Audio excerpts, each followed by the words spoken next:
Olá, queridos, tudo bem com você? Obrigado por você estar aqui comigo em mais uma aula, mais um dia, mais uma palavra abençoada desta lição linda, linda, linda desse trimestre, aonde nós estamos conhecendo o livro de João. O Evangelho segundo escreveu João, um evangelho inspirado pelo Espírito Santo, mas com a autoria humana de João, aonde João tenta retratar o Deus verdadeiro, o Deus poderoso, o Deus encarnado, o Deus de milagres, o Deus que faz transformações.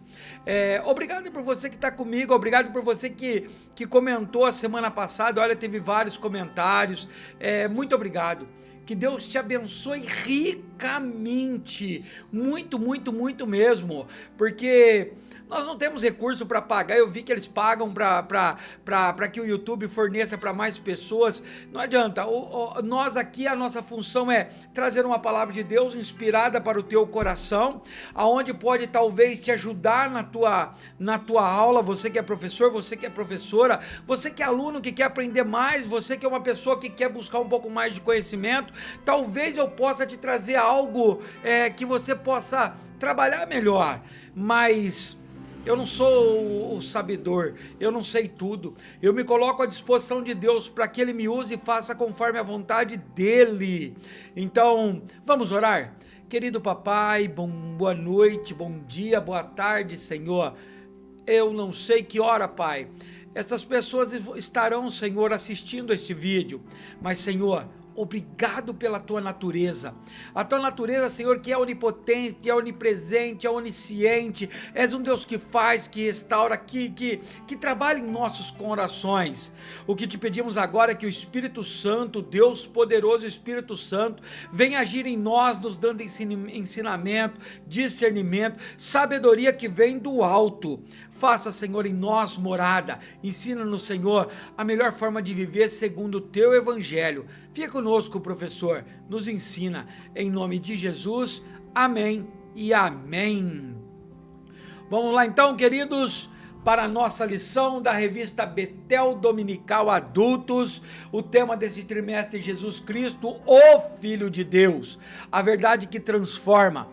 Milagres, ensinamentos e a profecia da vida eterna no Evangelho de João. Semana passada nós vimos sobre o novo nascimento, sobre o diálogo de Jesus com Nicodemos. Que aula maravilhosa! E hoje pode ter certeza que não é diferente. Ela tem como título O Grande Eu Sou, as declarações poderosas de Jesus Cristo. O que eu quero pedir para você assim, pelo menos na minha igreja, no dia 10 de agosto, que é o dia dos pais, não haverá essa aula. Provável que ela vai ser jogada no próximo domingo, junto com alguma outra aula. Mas como ela é muito importante, que não deixe de assistir ela. Talvez não tenha também na tua igreja a escola bíblica neste domingo, mas assista ela, porque se tiver que fazer ela junto com uma outra, o conteúdo não vai ser o mesmo, ele vai ter que ser reduzido. Então, meu conselho para você, professor, professora, mande para os teus alunos no grupo da tua igreja, incentive as pessoas a assistirem essa aula, a comentarem sobre essa aula, o que aprendeu, quais foram as dúvidas, qual foi a dinâmica, se teve ruim, se não teve ruim, se deu para que você entendesse. É muito importante isso. Então, nós precisamos ter constância. É um dia que nós temos que passar com a nossa família, com os nossos pais. Eu, infelizmente, não tenho mais o meu pai e gostaria muito de estar com ele. E provavelmente eu não vou passar com os meus filhos, mas porque eles moram longe de mim. Mas, queridos, não perca essa oportunidade. E mesmo assim, eu quero que você passe com o seu pai, mas não deixe de assistir essa aula. Não deixe, tira um dia desses à noite, uma hora que você puder, ela nunca passa de uma hora. Assista essa aula, pegue a sua revista, se você não tiver, anote num caderno, pegue a Bíblia, anote na tua Bíblia, vai ser muito edificante. Vamos lá então, deixa eu pegar meu marca-texto de costume e vamos começando a nossa lição de hoje. Texto áureo. Disse-lhe Jesus: em verdade vos digo, antes que Abraão existisse, eu sou. João capítulo 8, versículo 58. Hoje nós vamos falar muito desta frase, ó. Eu sou. nós vamos entender por que Deus se denominou Eu Sou para Moisés. Verdade aplicada. Jesus Cristo é o Filho de Deus, enviado ao mundo para oferecer salvação a todos que creem nele. Além de redimir, ele também sustenta e supre as necessidades dos que caminham com ele. Tá faltando então um do ali, né? Necessidade daqueles que caminham com ele. Ou seja, Jesus veio para quê? Verdadeiramente para nos dar salvação, para nos mostrar o caminho da salvação. Deus falava do alto, os seus profetas entendiam, mas não conseguiam passar o verdadeiro salvação para o povo de Deus. O povo continuava errando, continuava pecando, e Deus um dia permite que Jesus saia do céu, da sua glória, vem para a terra para viver como eu e você, para passar fome, para chorar, para passar sede, para passar calor, frio, para entender as nossas dificuldades humanas.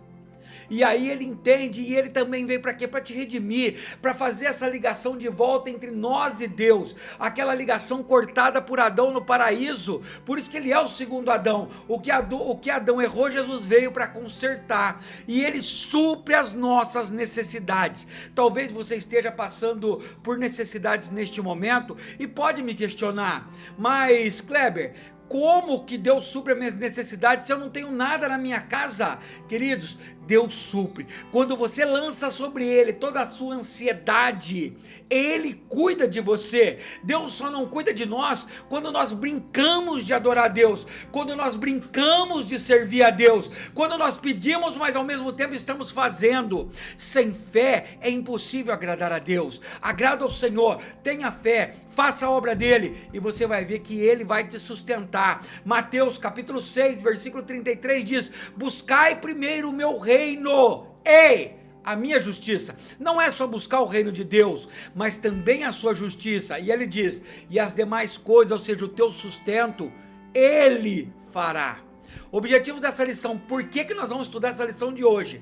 Nós temos que entender a hora que terminar ela, se nós entendemos esses objetivos. O primeiro, destacar que Jesus revelou aos judeus como sendo maior do que Abraão. Segundo, saber que Jesus estava seguro da sua identidade e missão. E terceiro, identificar nas palavras do grande Eu Sou, oferece uma visão da sua divindade. Então olha, esses são tópicos. Você, professor, se puder, anota do teu lado. No final da aula, nós temos que ter passado esse conhecimento para os alunos. Você que é aluno, você tem que entender isso, entender que essa lição vai destacar que para os judeus, o pai Abraão era o maior de tudo. Para os muçulmanos, continua sendo o pai Abraão, mas para nós o Jesus, o grande Eu Sou, é maior do que Abraão, é maior do que todos os profetas. Vamos lá, o texto que nós vamos usar, são 3 textos diferentes. Então olha aí, ó, João, primeiro capítulo 6, vamos ler o 35, o 48 e o 51. Leituras diferentes, tá?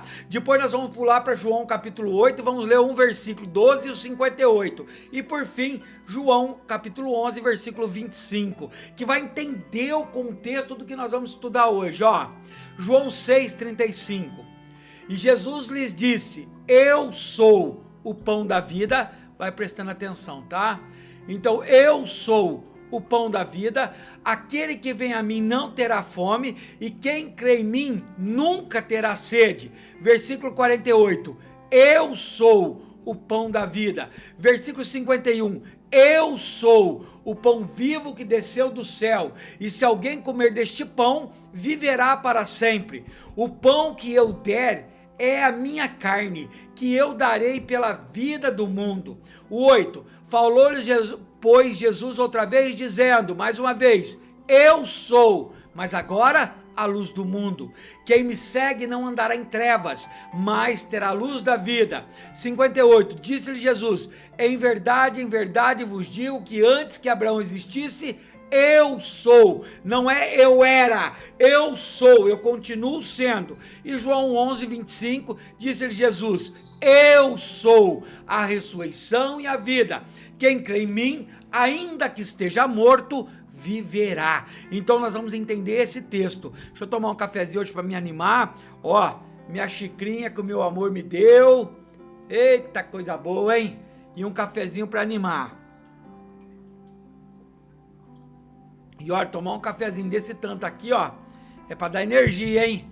Vamos lá então? Tá comigo aí? Quem tá podendo curtir, comentar, compartilhar, mandar no grupo da família, pega aquele grupo que tá tudo brigando, que eles estão brigando, parece que vão se matar, joga essa lição lá no meio e fala assim, ei, assiste isso daí, quem sabe vocês melhoram, e depois você ora a Deus, Senhor, ó, vai lá com essa palavra, faz o coração deles, faz nós virarmos uma família harmoniosa, você vai ver que Deus faz milagres, queridos. Vamos lá então. Introdução. Nesta lição, exploraremos as declarações de Jesus que evidenciam a sua divindade. Quais são essas declarações? Eu sou. Ele é a maior e mais completa revelação de Deus à humanidade. O eu sou se fez carne e habitou entre nós, tornando visível o Pai, demonstrando o seu poder, reconciliando a humanidade com Deus, oferecendo vida em abundância e consumando o plano da redenção. Através de suas palavras e obras, Jesus não apenas revelou a essência do Pai, mas também abriu o caminho para a salvação. E eu gosto muito dessa palavra, queridos, salvação eterna, ou seja, nunca mais terá volta. Como existe a perdição eterna, existe a salvação eterna. Então nós vamos falar muito nessa nossa lição de hoje, sobre essas declarações de Deus, que Ele é o pão, que Ele é a luz, que Ele é a vida, que Ele é a ressurreição, tudo no verbo eu sou, verbo ser. Então vamos lá.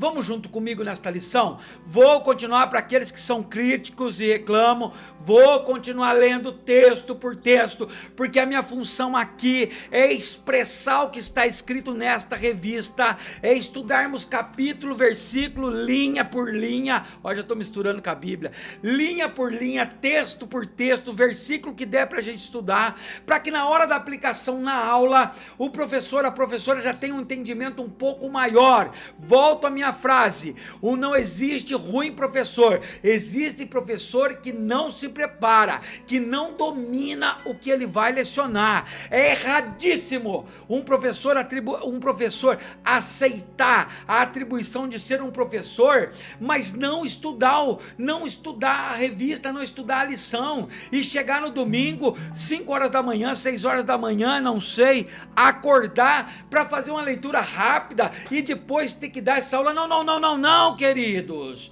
tá errado. Se você é professor, se você é professora, dedique-se. Aquele que faça com zelo. Deus se agrada desses adoradores. Deus não se agrada de quem leva a obra de qualquer jeito, não.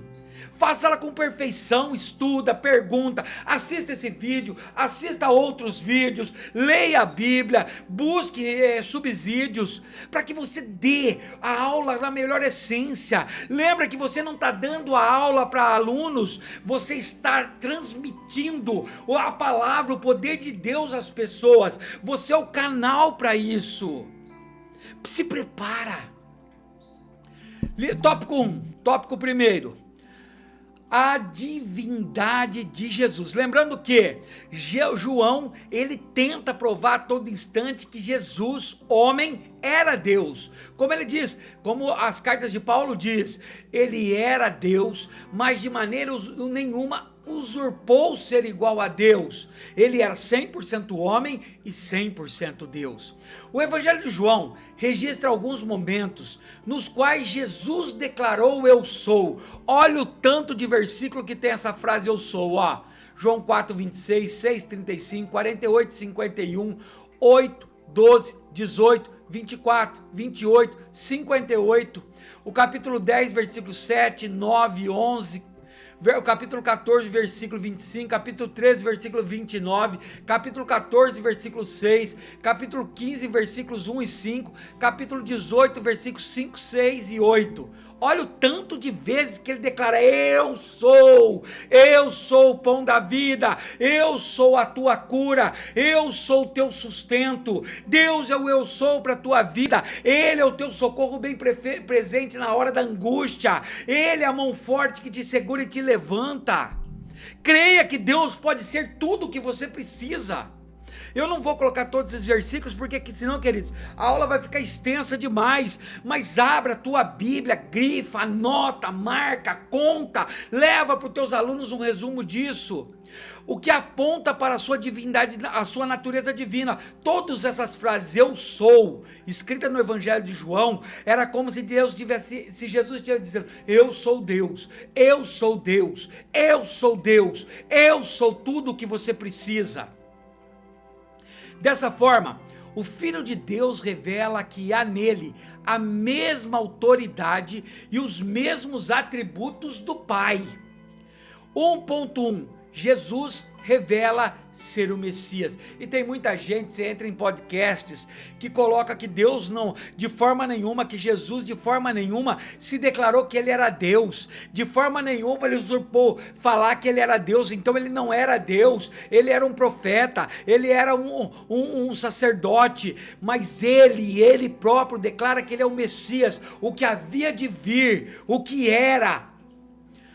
Na conversa com a samaritana, junto à fonte de Jacó, João capítulo 4, versículo 6, tá lá, ó: havia ali o poço de Jacó. Jesus, cansado da viagem, sentou-se à beira do poço. Isto se deu por volta do meio-dia, quando ela afirma que sabia que o Messias viria. Olha que interessante, na conversa com Jesus, ela fala para Jesus Cristo que ela sabia que o Messias viria. E Jesus lhe revela que ele é o Messias. João capítulo 4, versículo 25. Disse a mulher: eu sei que o Messias, chamado Cristo, está para vir.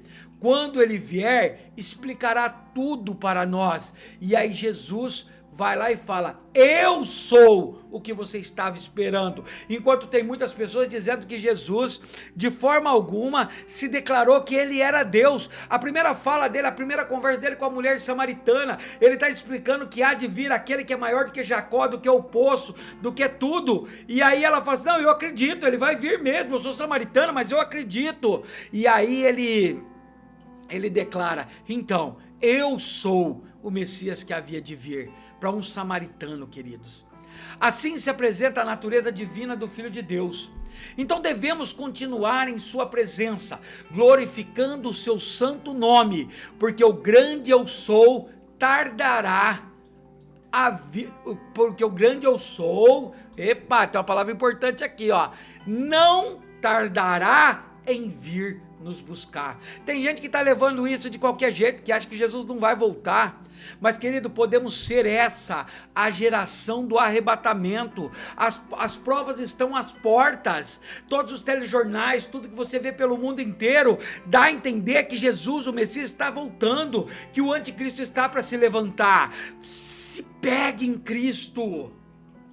Ensina os teus com amor, com carinho, com atenção, com dedicação. Talvez é o teu ensinamento que vai tirar uma alma do inferno. Querido, esse texto é lindo, esse texto da mulher samaritana.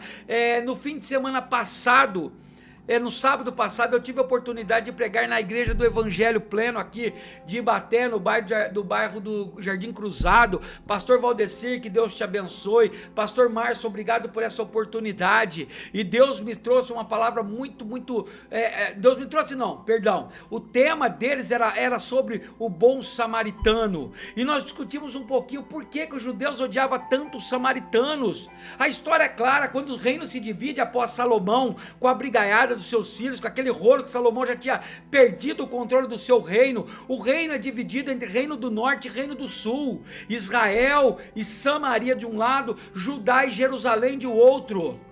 Em 722, a Síria invade Samaria, e ela, para ocupar Samaria, ela não destrói o povo, mas ela coloca os seus mestres no meio do povo, que faz o povo de Samaria adulterar com o Senhor, tá? Não é em relacionamento, mas eles adoraram imagem, eles construírem Deus para eles. Então os judeus que ficaram em Judá e Jerusalém começa a discriminar eles, a tirar, eles são raça impura, eles são misturados, eles não têm mais sangue judeu, e começa a ter essa grande divisão. Quando Neemias volta para construir o muro, os samaritanos queriam ajudar Neemias, mas Neemias, como judeu, vai lá e proíbe: não, você não vai ajudar. E isso faz com que os samaritanos tomam ódio ainda mais do povo judeu e tentam parar a obra. E vem essa luta de lá para cá, um odiando o outro ao extremo, queridos. Mas aqui Jesus está lá para a mulher samaritana dizendo: olha, vai vir um que é maior do que Abraão, vai vir um que é maior do que o Jacó e o seu poço. E aí ela fala assim: eu sei que ele vai vir. E ele diz: ele não vai vir, eu já vim. Comentário MacArthur em Gênesis Apocalipse, aí tá a página, ele diz assim, 23 vezes ao todo encontramos o significativo eu sou do nosso Senhor, ego, eimi, em grego. No texto grego desse evangelho, nesse monte de versículo de novo, aonde são as 23 citações sobre eu sou, em vários desses versículos, ele combina eu sou com 7 metáforas que expressam a sua relação de salvação com o mundo. Vamos lá, o que é metáfora? É uma história que Jesus cria para que possa ter melhor compreensão do povo. Você vai notar que quase todo o Novo Testamento, quase todas as falas de Jesus, sempre ele traz para sua fala metáforas, histórias, contextos para que nós possamos entender. Por isso que é bom numa pregação nós termos essa dinâmica de Jesus, um contador de histórias, de você trazer para a atualidade aquilo que foi pregado lá. Hoje é difícil na tua igreja, na tua aula aí, você falar, por exemplo, sobre ovelha, e muitas pessoas nunca viram ovelha. Você falar sobre dracma, tem muitas coisas, queridos, que nós precisamos trazer para o nosso contexto atual. Esse versículo, Jesus tentava mostrar assim, eu sou o pão da vida, o maná que veio do céu, eu sou a água, porque um corpo não vive sem água, naquela época um corpo não vivia sem pão, eu sou a ressurreição, mesmo que você ainda esteja morto, eu posso te ressuscitar. Então ele usava metáfora, e nessas fortes ele usou 7 metáforas importantes. Olha lá, com a salvação: eu sou o pão da vida, eu sou a luz do mundo, eu sou a porta das ovelhas por onde você entra, eu sou o bom pastor, eu sou a ressurreição e a vida, eu sou o caminho, a verdade e a vida, eu sou a videira verdadeira. Então ele usa essas histórias, e nós vamos falar um pouquinho disso, com ele se apresentando como eu sou, se revelando como eu sou. Olha lá, 1.2, Jesus se apresenta como eu sou. Nosso Senhor Jesus fez uso da expressão eu sou, juntamente com diferentes predicados, em vários momentos no exercício de seu ministério terreno. Assim revelou diversos aspectos de sua pessoa, mensagens e ação. O pão da vida, a luz do mundo, a porta das ovelhas, o bom pastor, a ressurreição e a vida, o caminho, a verdade e a vida, a videira verdadeira, e assim por diante. Certa vez, quando Jesus estava conversando com os judeus sobre sua missão, eles lhe perguntaram: és tu maior do que o nosso pai Abraão, que morreu? É o nosso texto, né? É o nosso tema principal da nossa revista. Vai um cafezinho? É o nosso texto principal da revista, onde ele diz a resposta de Jesus, escandalizou todo mundo. Em verdade vos digo, antes que Abraão existisse, eu sou. João 8,58. Ou seja, para os judeus, o maior de todos, o pai de todos, o pai da humanidade, o pai do povo judeu era Abraão. E aí Jesus, na sua história, conversando com eles, eles indagam: ei, mas você acha que é maior do que Abraão? O nosso pai que já morreu? E aí ele diz: eu sou maior do que aquele. Ainda que ele era, eu também sou. Entendeu, queridos? E como isso afeta diretamente, queridos, essa declaração do povo, que começa a odiar Jesus, começam a não entender como ele poderia ser maior do que Abraão. 1.3, Deus se revelou como eu sou. Deus se revelou ao seu povo com diferentes nomes. No Monte Sinai, quando Moisés perguntou quem falava com ele por meio da sarça ardente, está lá em Êxodo 3,13, a resposta de Deus foi: eu sou o que sou. Em Êxodo 3, versículo 14, essa resposta é a revelação total. Espera um pouquinho, queridos. Espera aí que eu estou meio rapidinho, me perdoa aí. Vamos lá então, ó. No Monte Sinai, quando Moisés perguntou quem falava com ele por meio da sarça ardente, Êxodo 3:13, deixa eu ver lá, ó. Olha o texto. Moisés perguntou: quando eu chegar diante dos israelitas e lhe disser, o Deus dos seus antepassados me enviou a vocês, e eles me perguntarem, qual é o nome dele? Que lhes direi? Disse Deus a Moisés: eu sou o que sou. É isto que você dirá aos israelitas: eu sou, me enviou. Entendeu, queridos? Essa resposta é a revelação total e completa da suficiência de Deus em si mesmo. Eu sou o que sou sugere que Deus é autoexistente. Ele é o manancial. Olha mais o tanto de coisas que falam, queridos, que eu também não coloquei, e gostaria que você abrisse a sua Bíblia, desse uma pausa, verificasse, entendesse, estudasse, decorasse, passasse para os teus alunos. Deus ainda disse a Moisés: assim dirás aos filhos de Israel, eu sou, me enviou a vós. Texto que nós lemos. O pastor Sérgio Costa, no Pentateuco, Origem, Promessa, Aliança, livro que ele escreveu, ele escreve: ao derivar o seu nome do verbo ser hebraico, aya, existe também uma mensagem que Deus apresenta a Moisés na revelação de seu nome. Ele existe em si mesmo. Existir em si mesmo designa que o Deus da aliança não está preso a nada, seja nas estruturas locais. Ele não é uma divindade presa a uma terra ou a um lugar, como eram os deuses antigos, que estavam vinculados ao céu, ao mar, à guerra. Apesar de os patriarcas terem levantado altares em locais de aparições, ele também não estava vinculado ao templo, pois permanece inalterado. Ele não era, mas é, eternamente, pois é o eu sou, que indica a temporalidade, eternidade e imutabilidade. Ou seja, a maioria dos deuses era condicionado a algo. O Deus da terra, o Deus do mar, o Deus do céu, o Deus da fertilidade.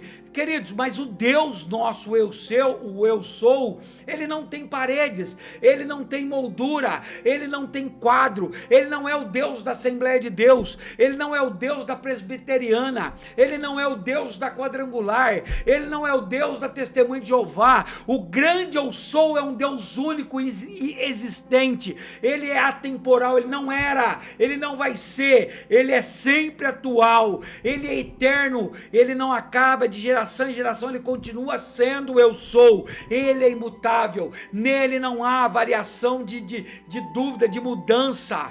É este o eu sou, queridos. É isso que a Bíblia, que Jesus tenta nos descrever todas as vezes que ele fala sobre eu sou. Olha o foco na lição. O Evangelho de João registra alguns momentos nos quais Jesus declarou eu sou, o que aponta para a sua natureza divina. 23 vezes, queridos, ele declara que ele é. Olha o tópico 2. Jesus, pão, luz e porta. Neste tópico, veremos 3 metáforas usadas por Jesus Cristo para expressar algo em relação a si mesmo e aspectos relevantes de seu ministério terreno: o pão, a luz e a porta. 2.1 O pão da vida.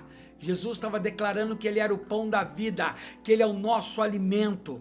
Jesus é o pão da vida, que veio para dar vida aos homens. Isso significa que ele alimenta a alma como o pão alimenta o corpo. Está lá em João capítulo 6, 35, 48, 41, 48 e 51. Essa afirmação do Filho de Deus vem posteriormente, depois do milagre da multiplicação de pães e peixes. Está lá o texto, está em João capítulo 1, capítulo 6, versículos 1 ao 15.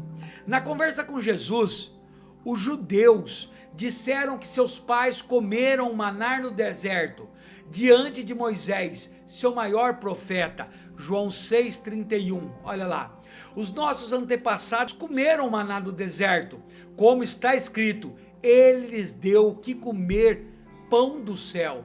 Jesus, mostrando ser maior do que Moisés, disse: Moisés não vos deu o pão do céu, mas meu Pai vos dá o verdadeiro pão do céu, porque o pão de Deus é aquele que desce do céu e dá vida ao mundo. João 6, 32 e 33 diz: declarou-lhe Jesus: digo-lhes a verdade, não foi Moisés quem lhe deu o pão do céu, mas é meu Pai quem lhes dá o verdadeiro pão do céu, pois o pão de Deus é aquele que desceu do céu e dá vida ao mundo. Queridos, quando Jesus faz essa declaração que ele é o pão da vida, ele associa que para que o povo de Deus sobrevivesse no êxodo, na saída do Egito, ele tinha que comer o maná, que era chamado pão do céu. Mas não era o pão que Moisés deu, como eles falavam. Quem deu o pão do céu era Deus. E aí Jesus vem e diz: eu sou o pão da vida.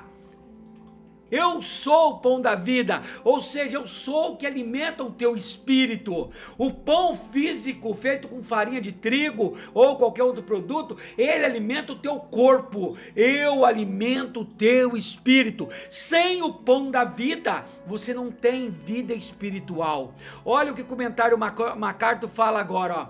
Parece que a lógica da multidão era que a alimentação milagrosa de Jesus consistia em um milagre pequeno, em comparação ao que Moisés fizera. A fim de que eles crescem em Jesus, precisariam vê-lo alimentar toda a nação de Israel na mesma escala em que Deus fizera, enviando o maná alimentando a nação inteira de Israel, em suas andanças no deserto durante 40 anos. Está lá em Êxodo capítulo 16, versículos 11 ao 33. Eles estavam exigindo que Jesus superasse Moisés, para que então eles acreditassem nele. Eles citam o Salmo 78, verso 24. Fez chover maná para que o povo comesse, deu-lhe pão do céu. Ou seja, e aí os fariseus, as pessoas que confrontavam Jesus, quando Jesus fala de Moisés, falava que Moisés tinha trazido o pão do céu, Deus sustentou como chuva. Então Jesus precisava fazer o primeiro milagre da multiplicação do pão, para que as pessoas pudessem ver que ele era o pão da vida, que aquilo que Moisés foi usado por Deus para fazer, o grande eu sou estava ali fazendo. Ele dizia: eu sou o pão da vida. Olha o 2.2, a luz do mundo. Somente um encontro pessoal com o Filho de Deus pode iluminar as nossas vidas. Eu sou a luz do mundo. Quem me segue não andará em trevas, mas terá luz da vida. João 8,12. Sabendo que Jesus Cristo é luz, o cristão pode brilhar em meio às trevas deste mundo. João capítulo 1, versículo 5. A luz brilha nas trevas e as trevas não a derrotaram. Quem serve a Cristo não caminha em trevas tenebrosas, pois é iluminado pela sua luz. Lucas 11, 33 ao 36 diz assim: ninguém acende uma candeia e a coloca em lugar onde fica escondida ou debaixo de uma vasilha. Pelo contrário, coloca-a no lugar apropriado, para que os que entram possam ver a luz. Os olhos são a candeia do corpo. Quando seus olhos forem bons, igualmente o seu corpo estará cheio de luz, mas quando forem maus, igualmente o seu corpo estará cheio de trevas. Portanto, cuidado para que a luz que está em seu interior não sejam trevas. Logo, se todo o teu corpo estiver cheio de luz e nenhuma parte dele estiver em trevas, estará completamente iluminado, como quando a luz de uma candeia brilha sobre você. Queridos, isso é um texto forte. Ninguém consegue andar em trevas. A Bíblia diz que o mundo está em trevas, o mundo está no maligno.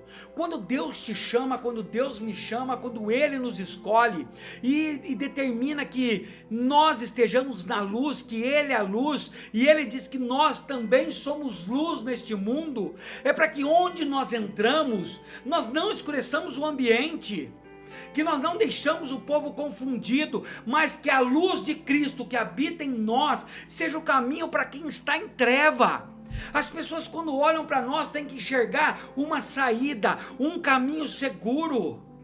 Por isso que Jesus diz que Ele é a luz do mundo. Não há como você olhar para as trevas e caminhar. Nós precisamos olhar para a luz, para a claridade da luz, para a luz no fim do túnel. Por isso que o texto diz que aqueles que são, ele diz que nós somos sal e nós somos luz para este mundo. O mundo de treva precisa de mim e de você. Vamos continuando. 2.3. Tem um comentário ainda, ó. William Barclay, no comentário do Novo Testamento, ele comenta: quando Jesus afirmou que era a luz do mundo, os escribas e fariseus reagiram com hostilidade. Para eles, essa afirmação devia parecer bem mais surpreendente do que para nós. Olha só, quando Jesus declara que Ele era a luz do mundo, para nós seria normal. Mas quando isso era remetido aos ouvidos dos fariseus e escribas, saduceus daquela época, o impacto era muito mais forte. Olha por quê. Parecia como uma afirmação o que era correto na parte de Jesus a respeito do que era o Messias, e além disso a respeito de que cumpriria a tarefa que só Deus podia levar a cabo. No pensamento e no idioma judeus se associava em forma muito especial a palavra luz com Deus.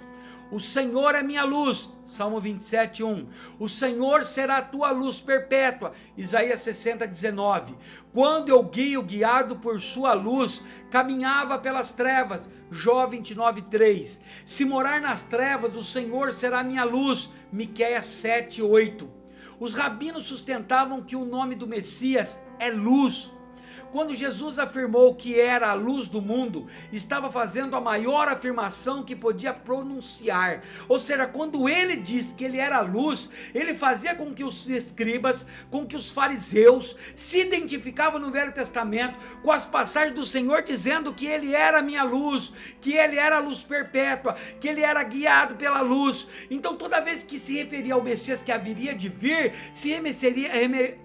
se mencionaria ele como a luz, e aí ele chega e declara: eu sou a luz, referindo a isso, queridos. Aí por isso que os saduceus, fariseus, escribas ficavam revoltados com essa frase, porque era a mesma coisa que ele dizia: eu sou Deus, e isso para eles era a verdadeira blasfêmia. E olha o 2.3 para finalizar o tópico 2, a porta das ovelhas. O Filho de Deus é a porta por onde entram o frescor e a vida. João 10:7. Então Jesus afirmou de novo: digo-lhes a verdade, eu sou a porta das ovelhas. A porta pela qual podemos passar e encontrar pastagem. João 10:9. Eu sou a porta, quem entra por mim será salvo, entrará e sairá e encontrará pastagem. Queridos, os estábulos das ovelhas, os apriscos das ovelhas, elas não tinham várias portas, elas tinham apenas uma porta central, por onde as ovelhas entravam, por onde as ovelhas saíam. Ao redor desse aprisco era cercado com galhos espinhentos, com pedras, para que os animais que atacavam ovelha, lobo, urso, leão, não entrassem no aprisco. Por isso, quando Jesus diz, eu sou a porta, ou seja, por mim entra e por mim sai a ovelha. Aquele que entra pela janela ou por outro lado é o ladrão, mas eu sou a porta das ovelhas. Quer dizer, é o local onde ficava a segurança. Os pastores costumavam dormir na porta das ovelhas, ali ninguém passava. E aí quando Jesus declara, eu sou a porta, significa que não tem outro caminho para entrar no aprisco, não tem outro caminho para entrar em outro lugar, não é acompanhando alguém que vai na tua frente, não é acompanhando outra pessoa, não é acompanhando um outro ser que morreu e ficou morto, mas acompanhando a Jesus. Ele continua sendo eu sou atual, a ressurreição e a vida. Somente por ele, as ovelhas, os cristãos hoje, os crentes, podem entrar no aprisco, e na representação o aprisco é o reino de Deus. Não tem como você desviar atalho, não tem como você entrar por alguma porta larga, não tem como você entrar pela janela, você só pode entrar pela porta, e ela ainda é estreita, e receber a salvação. Com essa convicção, o apóstolo Paulo diz que Jesus é o único mediador entre Deus e os homens. Olha lá, isso é muito importante. Tem gente que está pedindo para quem já morreu, mas a própria Bíblia, em todas as traduções, vai dizer em 1 Timóteo capítulo 2, versículo 5, pois há um só Deus e um só mediador entre Deus e os homens, o homem Cristo Jesus. É somente por ele, por isso que ele é o caminho, a verdade, a vida, e ninguém vai ao Pai a não ser por ele. Olha o que o comentário bíblico diz: Cristo é a porta. E que maior segurança da igreja de Deus poderia ter do que saber que o Senhor Jesus está entre ela e todos os seus inimigos? Ele é uma porta aberta para passar e para comunicar. Aqui estão instruções claras sobre como entrar no redil. Devemos entrar por Jesus Cristo, pois ele é a porta. O que eu ensinei nesse tópico? Quem serve a Cristo não caminha em trevas tenebrosas, pois é iluminado pela sua luz. E eu ainda faço um ensinei melhor, e espero que você aprendeu para passar para outras pessoas. Nesse tópico você aprendeu que ele é o pão da vida, que você come o pão físico para manter o teu corpo físico, mas se você se alimenta da palavra de Jesus Cristo, que é a palavra, para ter um alimento espiritual. Então eu venho agora te dizer, se você vai na igreja só nos domingos, se você passa a tua semana inteira se alimentando de coisas mundanas, e 1 hora, 2 horas, 3 horas por semana somente você alimenta o seu espiritual com o pão da vida, você está em trevas. O segundo desse tópico diz que você é luz, Deus é luz, nós olhamos para a luz e copiamos a luz dele.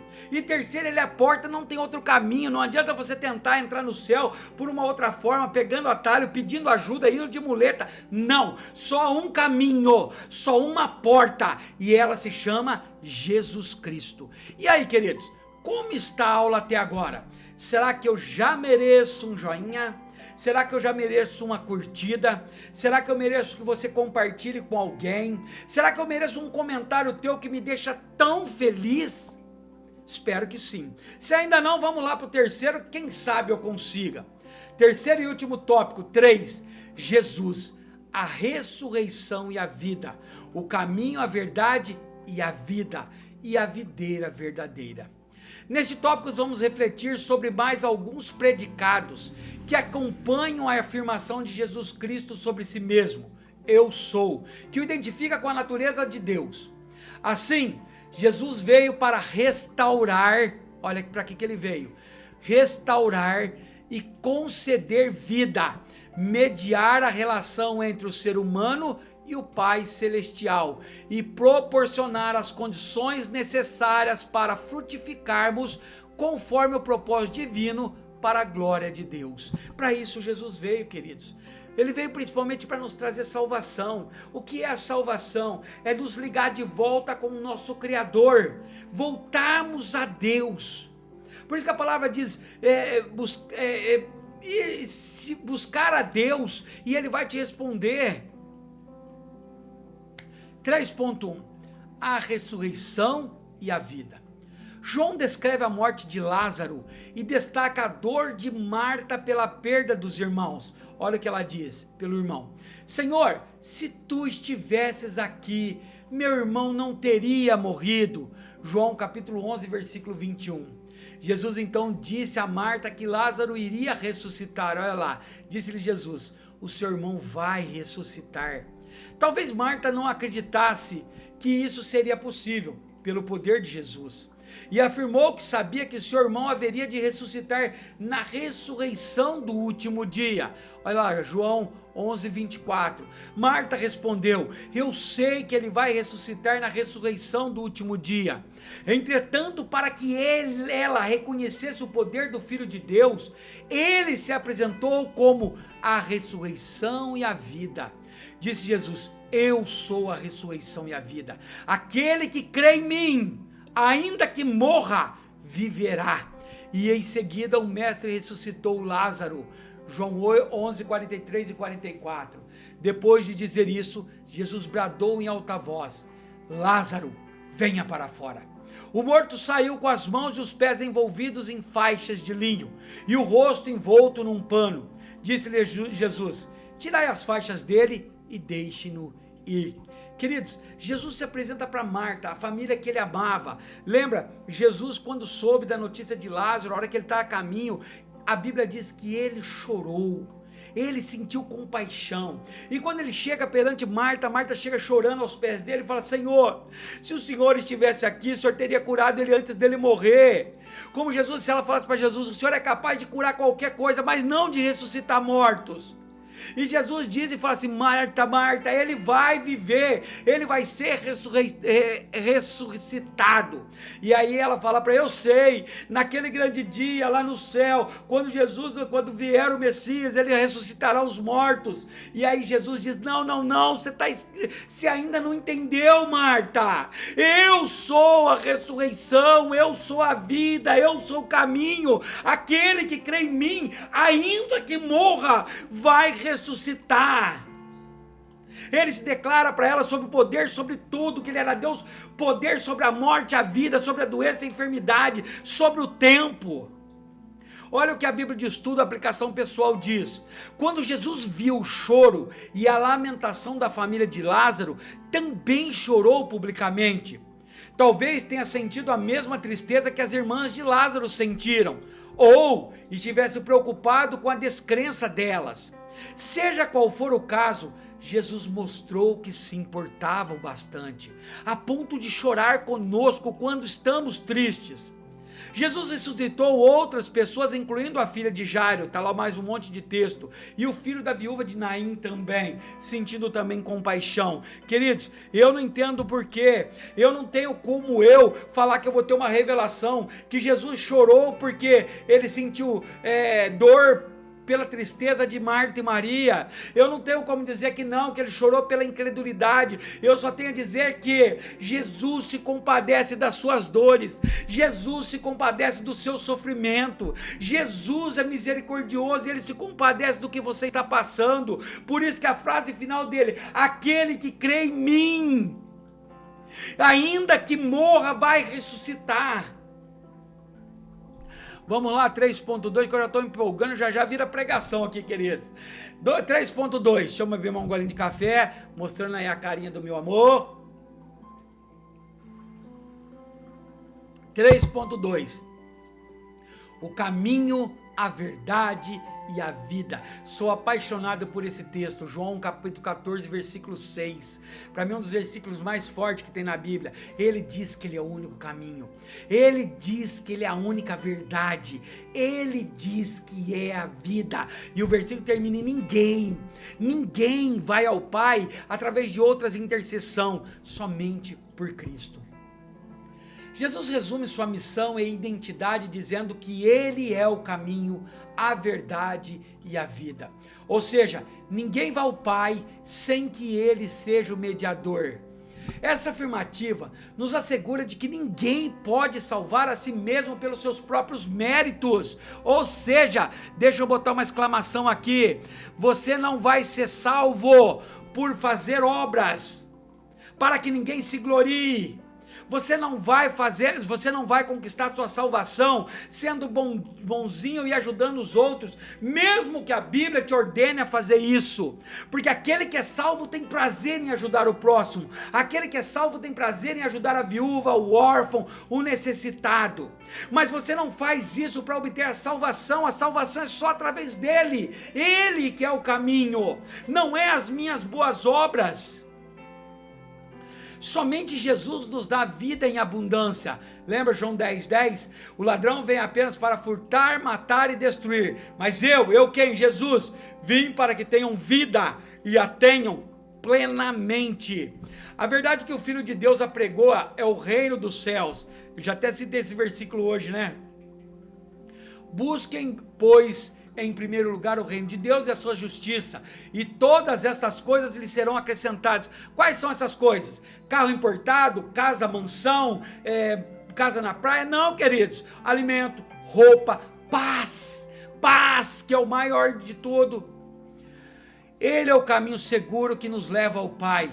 Jesus é a verdade que liberta e salva, porém não todos, somente aqueles que nele crê. Só quem nele crê. Jesus não vai salvar o incrédulo. Jesus não vai salvar o que troca a religião dele.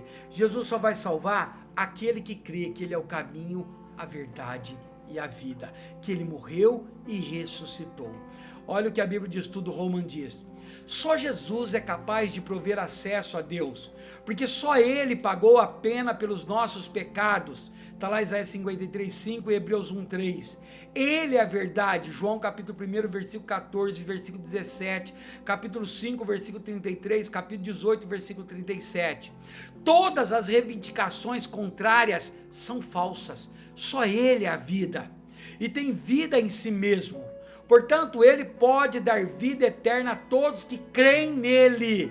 João 3,16, o mais importante, o mais lindo versículo, né? Jesus é a verdade e a vida. Ele é o único e exclusivo caminho para a salvação. Entendido até aqui, queridos? E último tópico, o último subitem do último tópico, a videira verdadeira.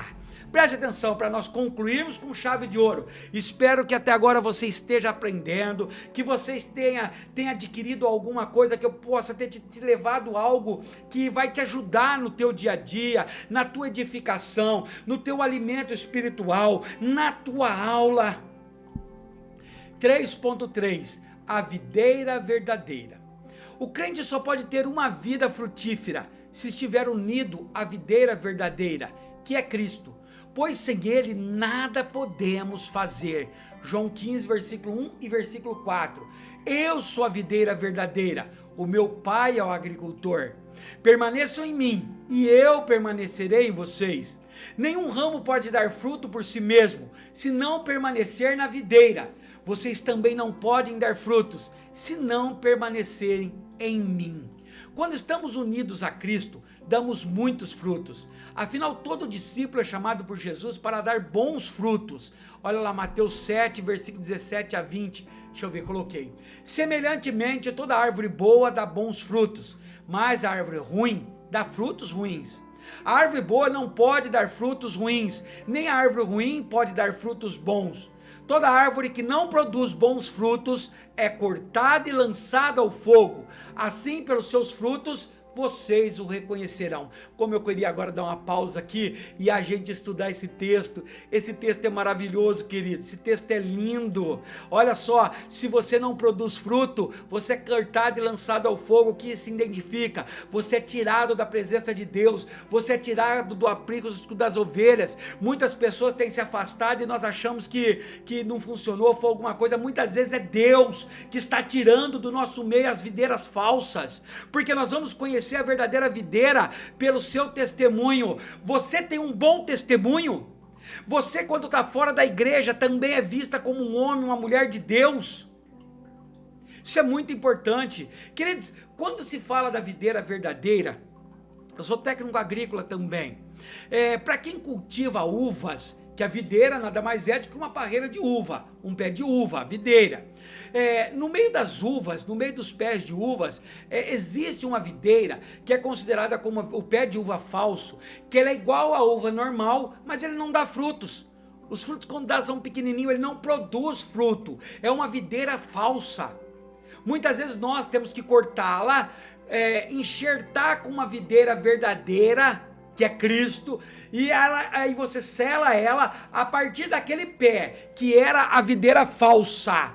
A videira verdadeira, quando é enxertada, ele começa a produzir frutos verdadeiros. E aí esse fruto eu conheço qual é a videira verdadeira. Não é pelo pé dela, não é por você ter sido uma videira falsa que não dava fruto, mas quando você é enxertado na videira verdadeira, você dá frutos.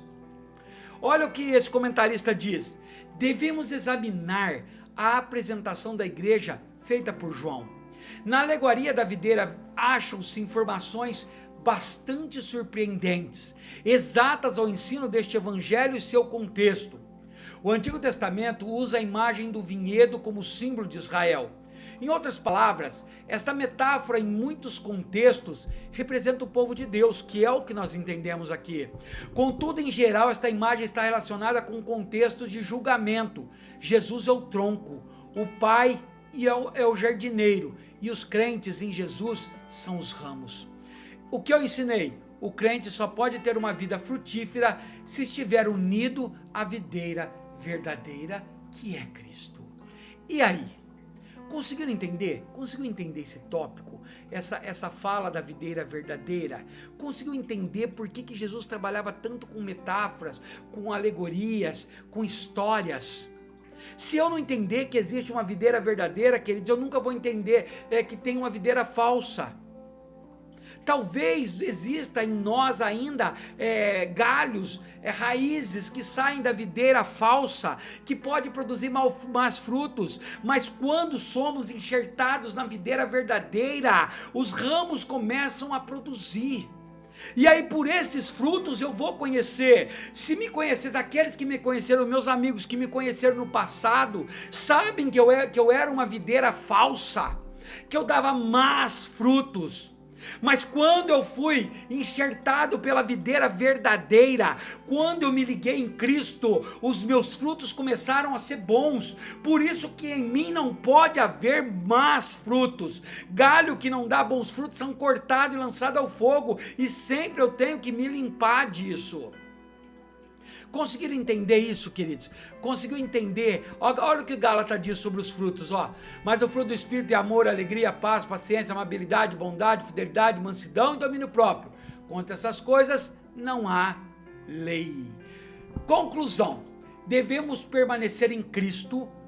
Ao enfatizar as declarações de Jesus como eu sou, a lição de hoje nos exorta, nos aperta a permanecer em Cristo, pois Ele é suficiente para salvar, sustentar, prover, guardar, restaurar e nos fazer frutíferos ao longo da nossa caminhada cristã, até que Ele venha, para a glória de Deus. Eu te pergunto, para você que ficou comigo até agora, sei que não são muitos, mas você consegue entender essa conclusão? Lendo essa conclusão, você consegue entender aqueles tópicos que iniciamos lá, aqueles objetivos? Você consegue entender que em Jesus você encontra alimento, que em Jesus você encontra água da vida, que em Jesus você ressuscita dos mortos, que em Jesus você passa de falsidade para verdadeiro? É isso o tema dessa lição, é essa que são as grandes declarações desta aula. Espero que você tenha aprendido tudo, que eu consiga ter te ensinado alguma coisa, ou que nós conseguimos ter aprendido pelo Espírito Santo algo novo para nossas vidas. Eu sei que já brotou em mim um novo esboço para uma nova pregação, e que Deus possa estar conosco. Olha o tema da próxima aula, muita gente ama, eu amo esse texto, né? O encontro de Jesus com a mulher samaritana, a água que sacia para sempre. Essa será uma lição também fenomenal, uma lição maravilhosa. Espero que você tenha entendido toda essa aula. Estou muito feliz de você ter ficado comigo aqui até agora. Deixa eu dar meu último golinho aqui, ó, com a canequinha, né, do amor. Obrigado por você que ficou comigo aqui até agora, por você que tem compartilhado, por você que tem me ajudado. Que Deus te abençoe muito, muito mesmo. Eu sei que você me ajudando, Deus vai te ajudar também, porque juntos vamos levar essa palavra para mais pessoas que estão precisando, carente de ensinamentos. O povo perece por falta de conhecer a palavra e o poder de Deus. Que nós possamos trazer mais pessoas para junto de nós, tá bom? Eu gostaria que você também assistisse a aula que foi feita sobre missão na revista Jovens, vai estar na plataforma aqui a partir de amanhã. A aula Viver Mais, que fala sobre os livros poéticos, e agora entramos em Provérbios. Por quê? Semana que vem, provável que não tem aula na tua igreja, mas não deixe de assistir, não deixe de fazer as suas observações e anotações, tá bom, queridos? Que Deus te abençoe tremendamente. Vamos orar? Querido papai, obrigado, Senhor, por mais essa aula maravilhosa. Obrigado pelo Senhor estar conosco, Senhor Espírito Santo, nos ensinando, trazendo a nossa realidade, tudo aquilo que nós precisamos aprender. Cuide de cada um, abençoe cada um, Senhor. Em nome de Jesus, amém e amém. E Deus te abençoe.